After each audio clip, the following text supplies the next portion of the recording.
So one of my favorite authors is a man named C.S. Lewis, and he wrote a famous quote that says, "Humans tend to become what they pretend to be." So a little bit of background. Everybody can see the image well.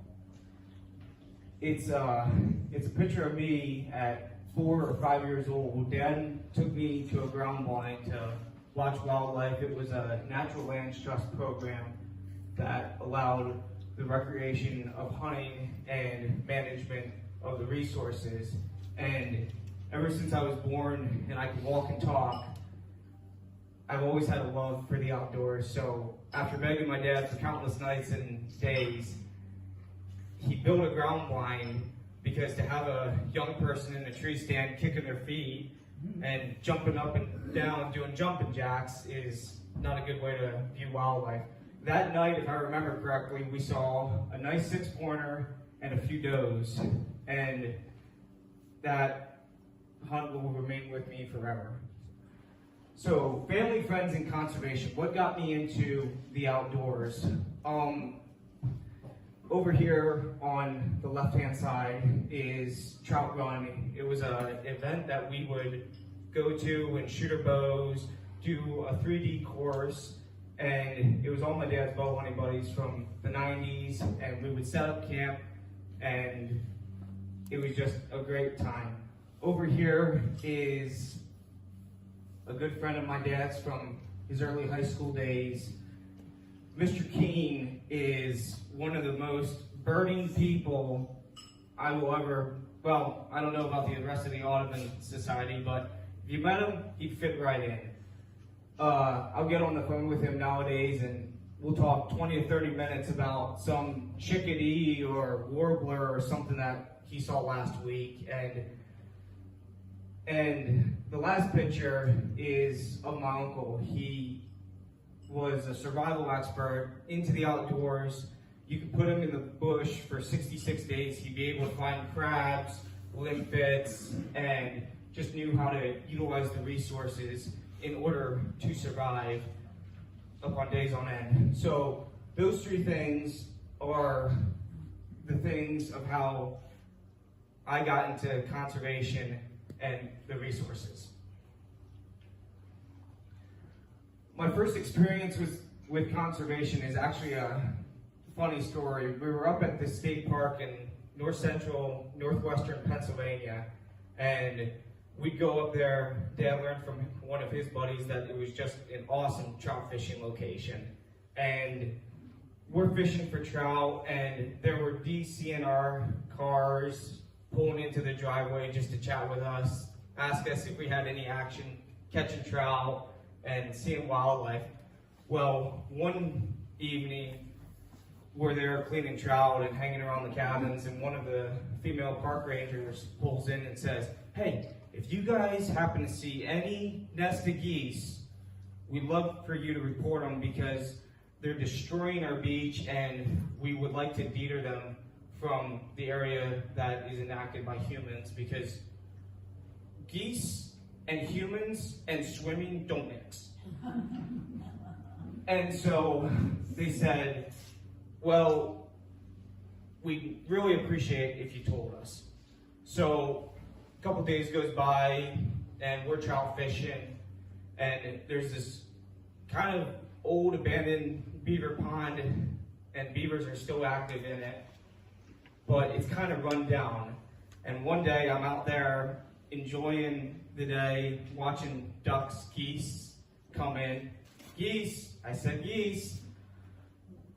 And I look, and there is a goose nested right on the beaver dams, plain as day. So I run back, we're down trout fishing. I said to one of the guys, I said, "Hey, found a goose nest." He's like, "All right, we'll come out." What do you know? All these DNR trucks pull in. Everybody's looking over their shoulder. "Oh, wonder what's happened at the McIntyre cabin. They got too many trout? What's going on?" So I go walking down to the beaver ponds. They take care of the eggs, take care of the nest, deer the geese. They get out of there. Dad's literally chucking, okay? I got 5 trout here. Boys have 5 trout. Okay, we're good, we're legal. All right. And so fast forward a couple days, Sam and I are out playing behind the cabins and having a good time, and this DNR truck pulls up. I'm like, oh boy. And she goes, we would just like to reward you for finding the goose nest. Here is a bottle of maple syrup. So that's this last picture. And it's made from their homemade cabin. So I guess if you find a goose nest, they give you a bottle of maple syrup.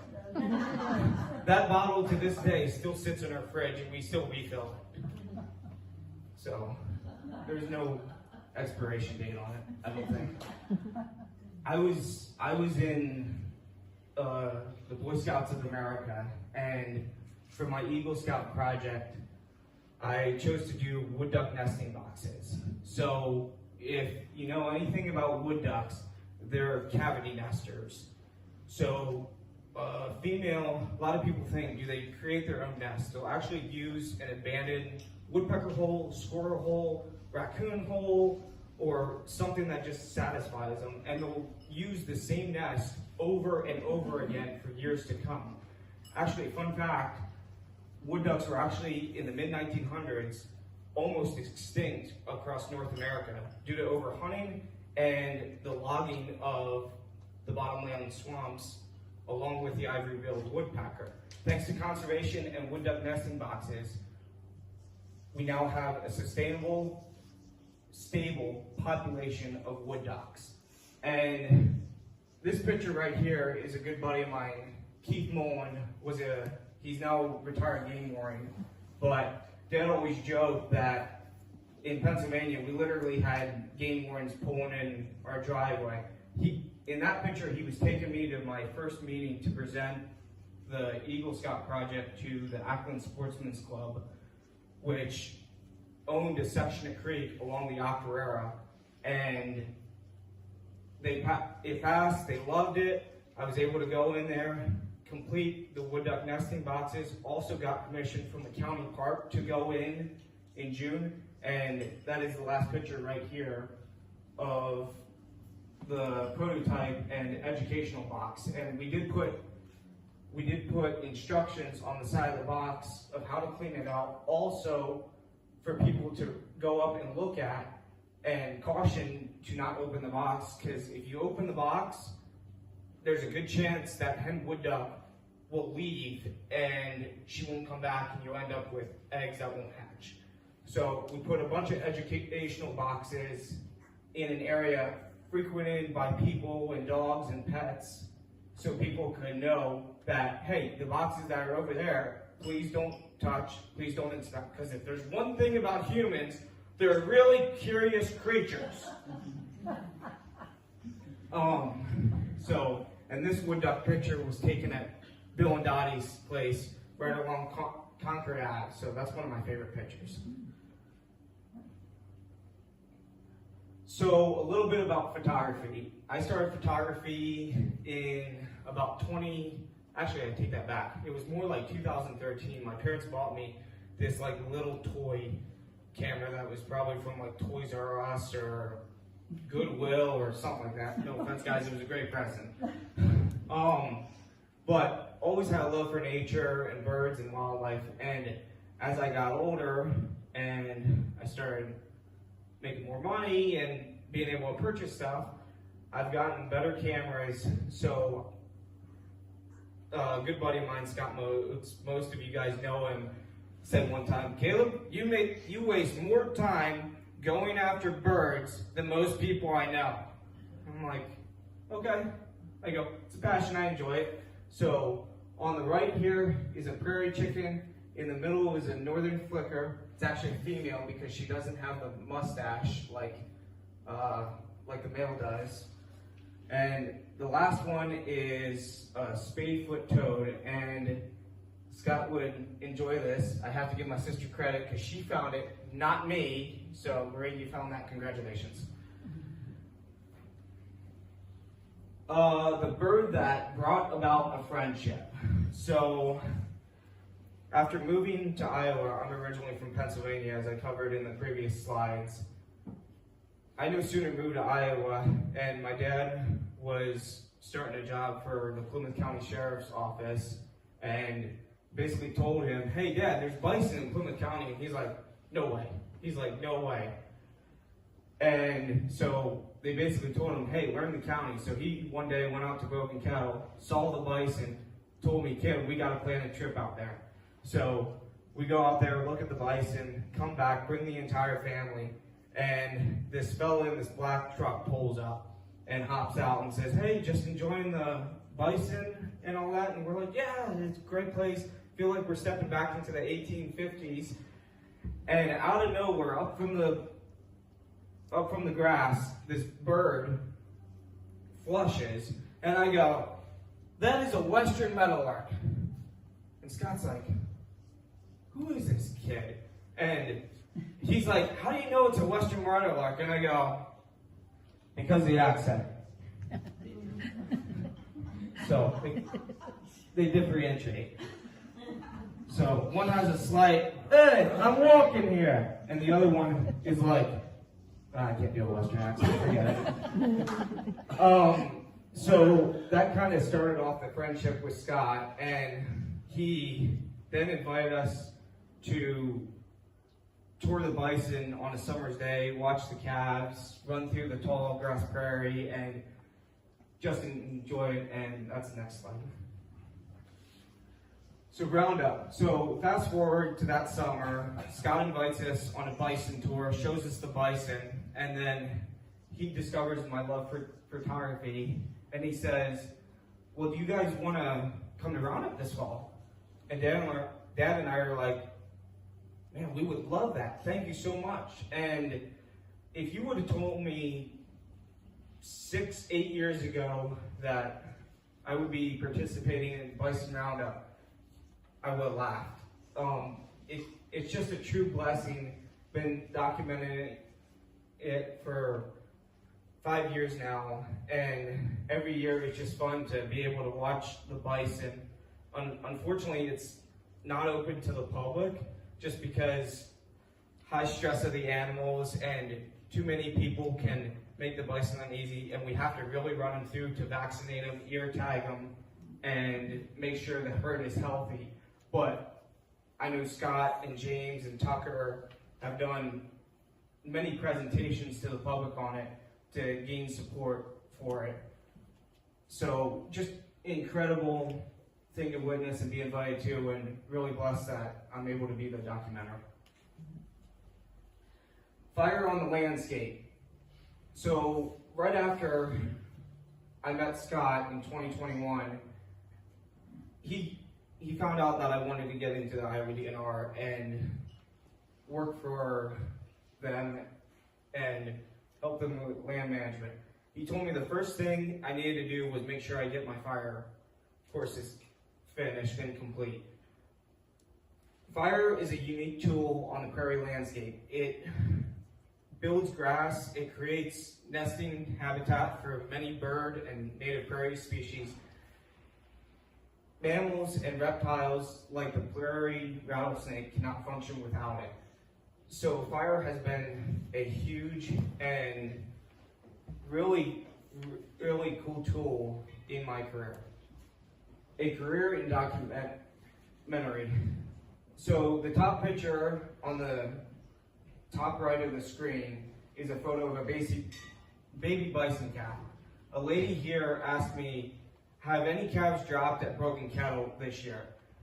Yes, and they're continuing to drop, and bison are giving birth as the daylight increases. This picture was taken a few years ago, and Scott actually called me out and said, hey, a baby bison was just born.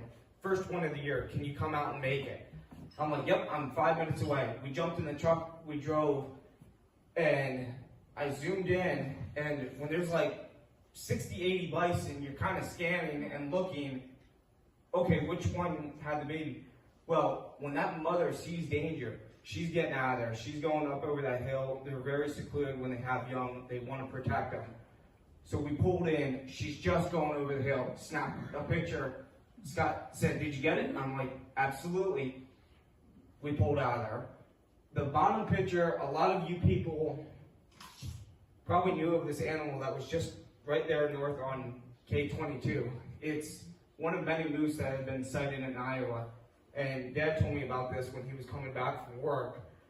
And I was able to go down, take a picture of it, and I really enjoy unusual wildlife in the state of Iowa, like moose, elk, and different species that you just don't see every day, because people really like to see new animals that are coming into the state. The last and final picture is probably one of my favorite pictures I've ever taken. It's of a Franklin's ground squirrel. If anybody knows about Franklin's ground squirrels, they are in steep decline in the state of Iowa. Because of the tall grass prairie, which I covered in the previous slide, is decreasing, and fields are being formed right up to the edge of the road, many animals are simply pushing further west or dying out. That year, there were 3 Franklin's ground squirrels recorded in the state of Iowa. That was the 3rd recorded animal, and the first picture in forever. I was driving down the road. I had just come back from filming bobwhite quail at a place in Monona County, and I'm driving on the road, and this animal runs right across in front of me. So it stands right on the pullout of the farmer's field. I drove past it, and I looked. I'm like, "Don't tell me that's a prairie dog. That would be insane or crazy." So I checked my rearview mirrors. I backed up, rolled down my window, zoomed in on it, took a picture, and I'm like, no way. And I have to give credit to Bill here, because if he had not done a presentation or told me what it was a week prior at the Prairie Seminar, I probably would have just kept driving. So Bill, thank you. So I contacted Doug Chafa, who is the biologist for the Missouri River Wildlife Unit. I said, "Doug, you're never going to believe this." And he goes, "What happened?" He's worried I broke down or something like that. And I go, "Doug, I just got a picture of a Franklin's ground squirrel." And he goes, "No way, send it to me." I send it to him, and he's like, "Oh my goodness, I don't even need to put my glasses on." It was that clear.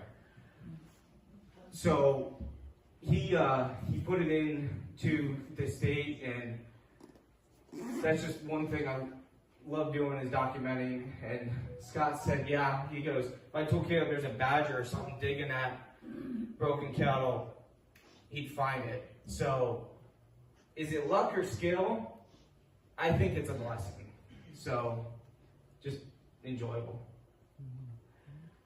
Volunteering with different agencies. Last year was one of my favorite years. I was given the opportunity to go on a bunch of volunteering expeditions, and I helped the Iowa DNR band Mourning Doves. Liam Bell shadowed me and helped me out, and as we were trapping one day, we caught 13 or 15 dove.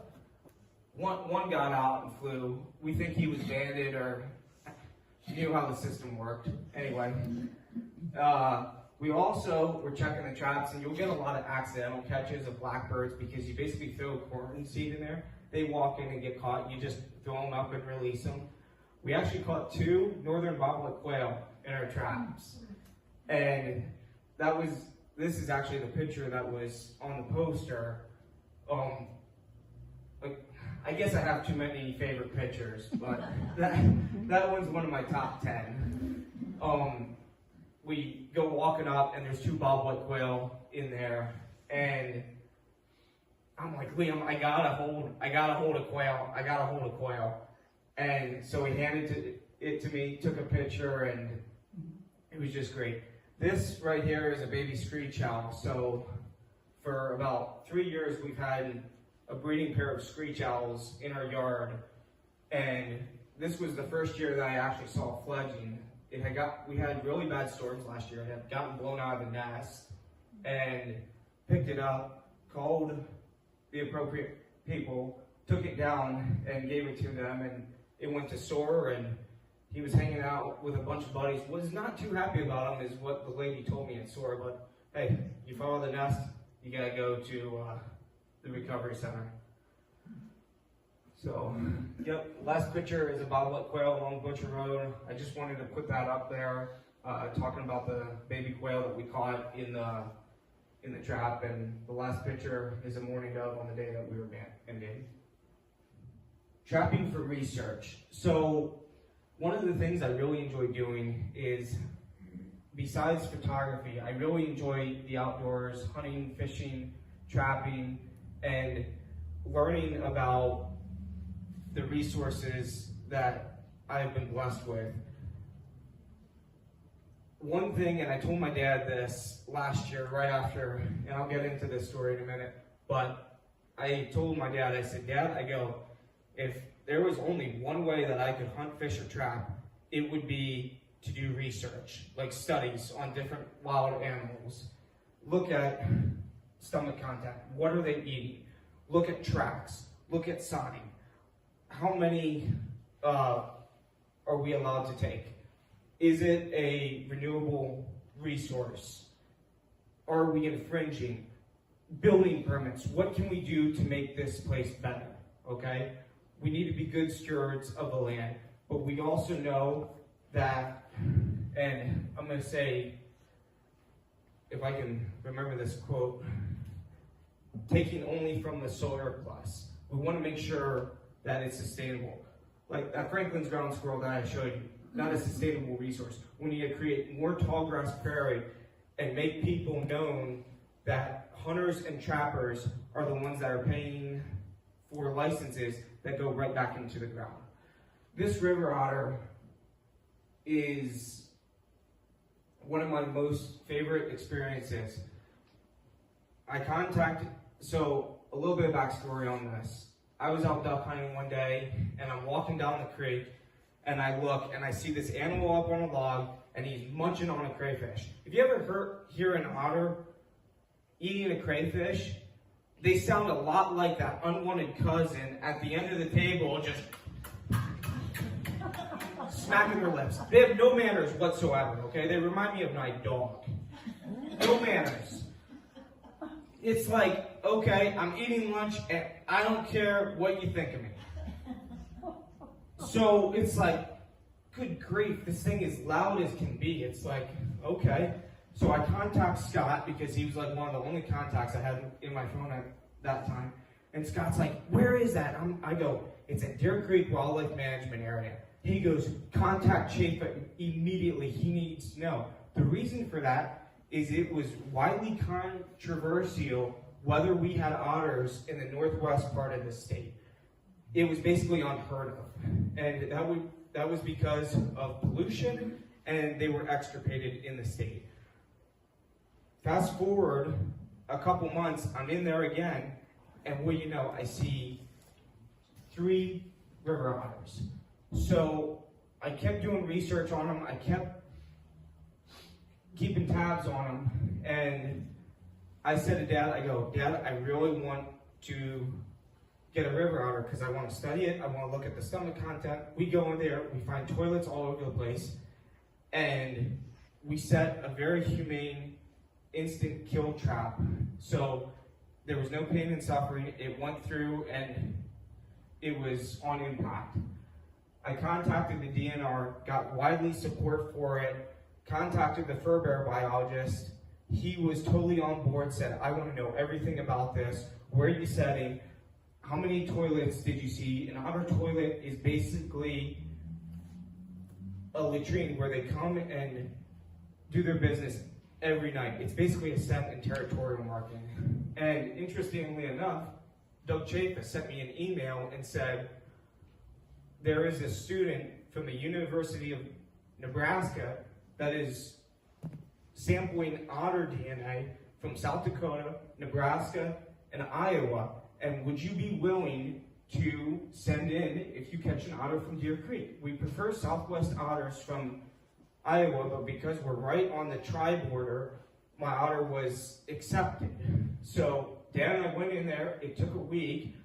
There was otter sign everywhere. And when we were trapping, I actually set a trail cam. I don't have a video of it, but I set a trail cam on the latrine, and 3 of them came in. So we found out it was a mom and 2 pups.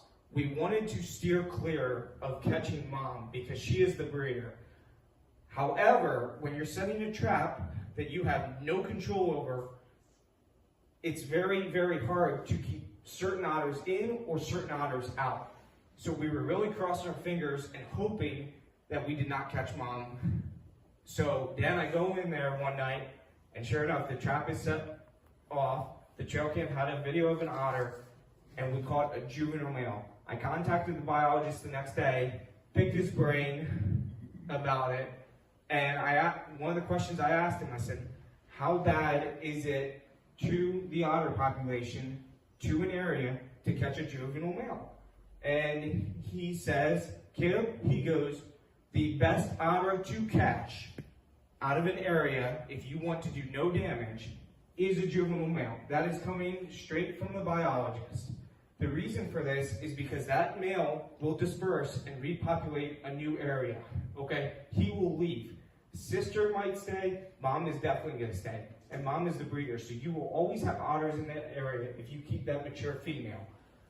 We caught the juvenile male, the tongue went for sampling, they did all their studies, and it was a great, great conservation effort, and everybody was in support of it. Pheasants Forever. One of the organizations I enjoy being a part of and volunteering is Pheasants Forever.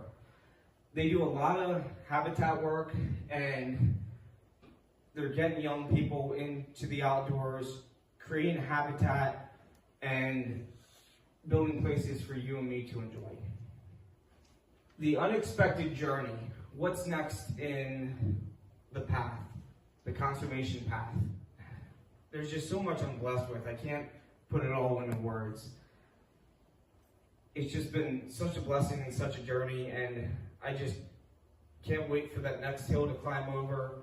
I can't wait for that next grouse to flush and things like that. And I want to close with a video that I did for Broken Kettle of Roundup over the past 5 years. So this is all Roundup's videos, and I just want you to enjoy it.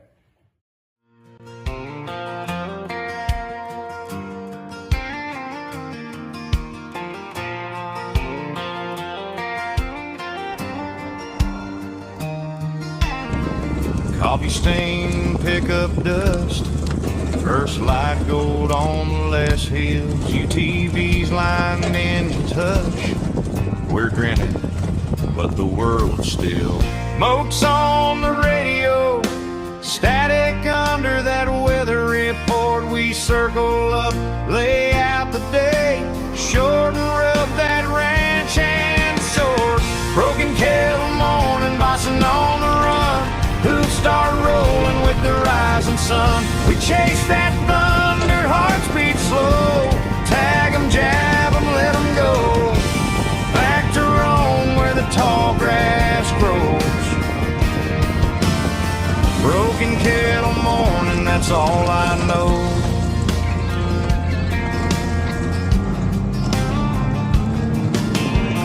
Jaffa pushing that front line. Dust clouds hanging in the air, big heads turn, dark eyes flash. You feel that wild still living there.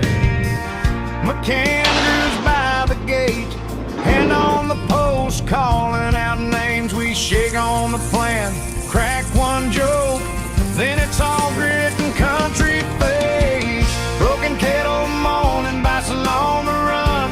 Hooves start rolling with the rising sun. We chase that thunder, hearts beat slow. Tag 'em, jab 'em, let 'em go. Back to Rome where the tall grass grows.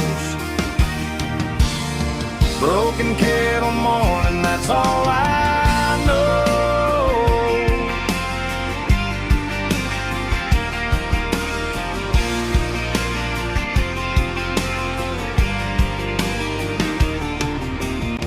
Seagull on the catwalk, leaning over, talking smack.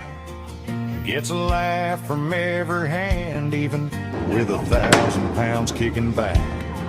Moles with a flag up high, gets that old cow turned in tight. Bison buggy, boards all shake, we stand our ground and hold on right. Syringe in, quick sting, click of that little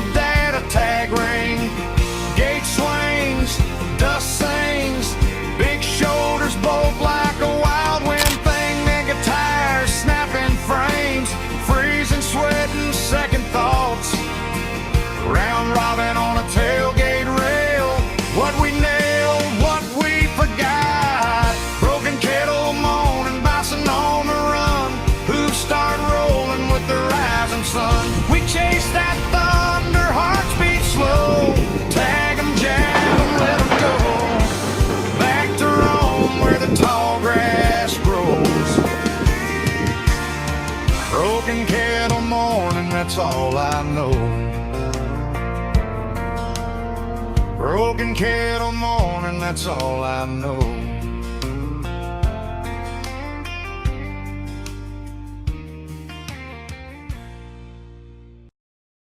So that was just a little video that I did for Broken Kettle, and I texted Scott the night after I made it. I said, okay, I go, do you want something as a Christmas gift, or would you like it for a birthday gift? And he goes, why don't you wait till my birthday? After talking to Dad and a good friend of mine, they're like, no, you got to give that to Scott right now. So I went in, gave it to Scott, and he's like, wow. And he's like, can I send it out to people? I go, Scott, I go, it's your gift. I go, you can put it out there. I go, you don't even need to give me credit. I go, this was a gift to you. I go, you do whatever you want with it.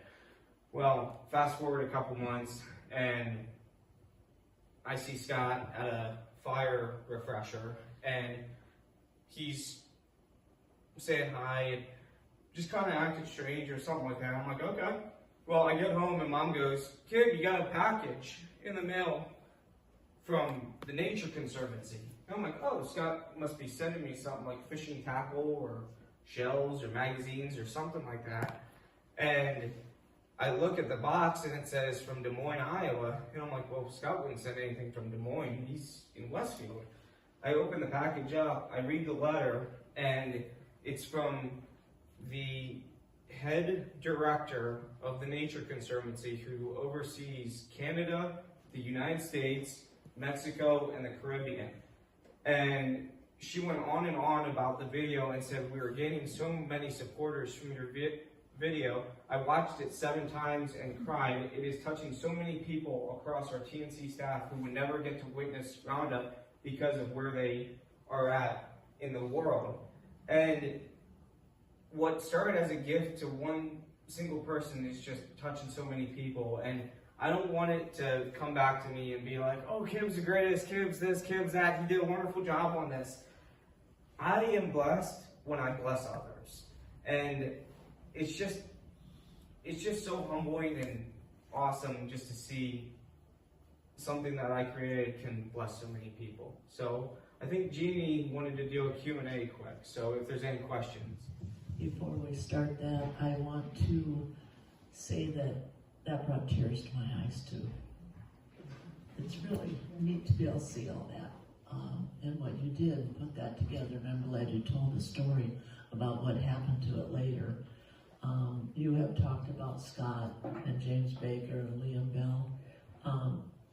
Scott and James probably could have been here, but they're on They're a cooperative burn week, so every organization gets together and they burn and they practice burning, safe burning, and discuss different fire tactics, but safety as well, and how to burn for land management, but to also burn and for safety of different firefighters.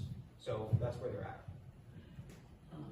Dottie, you had the first question. Yes, I wondered who wrote that song, who sang the song. Okay. Was it specifically for Broken Kettle? Confession time. Forgive me, Father, for I have sinned. It is AI generated. So, there, yeah, boo, boo. I can't write a song for my life, much less a poem. I typed up all the words, but it kind of just molded everything. So, I like the old saying, it's the thought that counts. So. Oh, and the one thing we didn't say, for those of you who don't know who James Baker and Scott Motes are, he's talking about the Nature Conservancy, people who are staff there, and they're really the ones who manage that Broken Kettle Grassland Preserve that we've talked about. hoped we could go to so many times. Why do the rattlesnakes need the birds? So it creates different habitats and landscapes. Rattlesnakes are cold-blooded reptile. Most reptiles are cold-blooded. That burn really helps because they can sit all on the black. Black absorbs sunlight, so they can get warm on a cold day. It also creates different grasses and different habitats that, like, for example, Bill talks about cutting cedar trees, okay? Too many cedar trees on a landscape can have a major effect on native prairies and grasslands.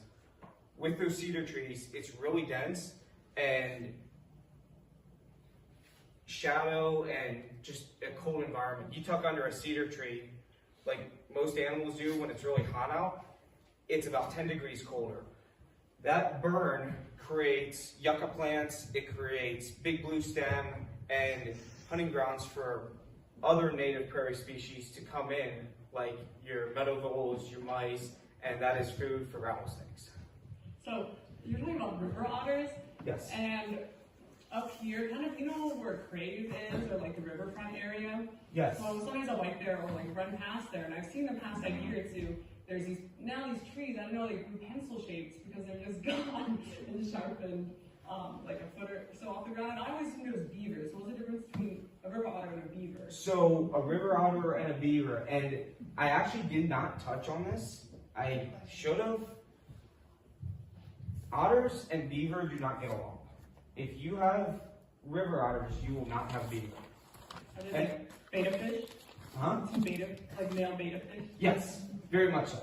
It's like boxing fight. When Dad and I were in Deer Creek trapping, there was old beaver sign, and we were like, are we gonna catch a beaver? Which would have been perfectly legal to do, but we were in there for river otters, and we noticed after a few days there was no new beaver sign. What we found out from going in there is the river otters actually ran the beaver out. So if you have fresh beaver sign, which is a freshly cut tree, and it's yellow in color, it's not brown, there's active beavers there. And yes, river otters will live with beavers, but beavers will usually leave once otters become there, because beavers are a prey species for the river otter. Really? I thought they were bigger than an otter. They are, but an otter is a really aggressive animal, and it's like a mink and a muskrat. A muskrat can become 4 pounds. I trapped a 4-pound muskrat this year. A buck mink is about 3 to 4 pounds. What that buck mink will do is he'll jump on the back of a muskrat in shallow water. He'll bite it in the back of the head and kill it and eat it for his food. Same thing with a river otter. He'll catch that beaver in shallow water, he'll jump on it and attack it and use it as food. However, if that beaver makes it to deep water, because he's larger, he has a significant advantage over that river otter and can possibly drown that river otter. Period. Yes. I would like to see the beaver win. Yeah. Mm-hmm. Yep.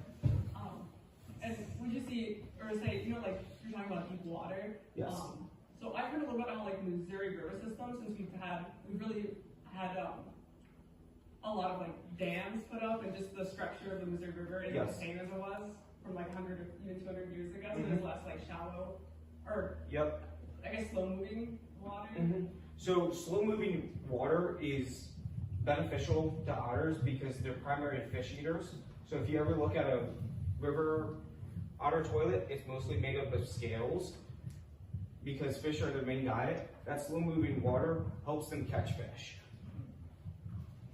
So I hope that covered everything. Do you know the name of the one like Iowa specific or like Missouri River specific fish that they're trying to repopulate? I don't off the top of my head. You know what I'm talking about though? Would it be the sturgeon? Oh yeah, I think it's Yeah, I think it's, yeah, it might be the white-nosed sturgeon. We had a presenter a little bit ago that I think was talking about that at the Audubon Society. So.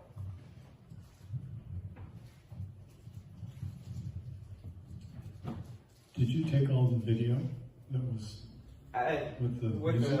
With music, yes. Yeah, that's wonderful. The pictures and video, yes. Do they castrate any of the buffalo? No. These are purebred bison to keep the population growing. We do sell bison to different native tribes and different preserves that want to have bison on their landscape, because in order to have a really good sustainable tall grass prairie, bison need to be grazers. And yes, they could graze cattle on it, but bison are going to leave just a little bit more native plants than cattle will. Cattle will graze pretty much everything in sight because they're getting ready for winter, they're getting ready to put on that weight. The reason we sell bison is because back in the day, we used to have wolves, we used to have more mountain lions in the state. Now, because we don't have those, our herd would grow to an enormous size, and they would basically eat themselves out of house and home, just like the caribou in Quebec and the North Countries. So we sell off a decent number of bison every year, just so we can have more calves, and then we'll sell a little bit more bison, and that gets our herd in check, because we don't have wolves or predator animals. Anybody else have any questions? What is the lifespan? I was just wondering, in the bison, do you bring in new bison to breed, or is it all stationary within the? No, it's all stationary with the preserve. It's been going since 2008. What is the lifespan of the bison? I would want to. The average lifespan in the wild is, I would say, anywhere between 6 to 10 years for a cow. I would say for a bull, it's anywhere between 12 and 14. These bison can make it to 15 or 16 just because they're in the preserve and there's no predators. Okay, well darn it, I hate to see it come to an end. It was a lot of fun and I learned a lot. I hope everybody else did. Thank you very much. You're welcome. For the-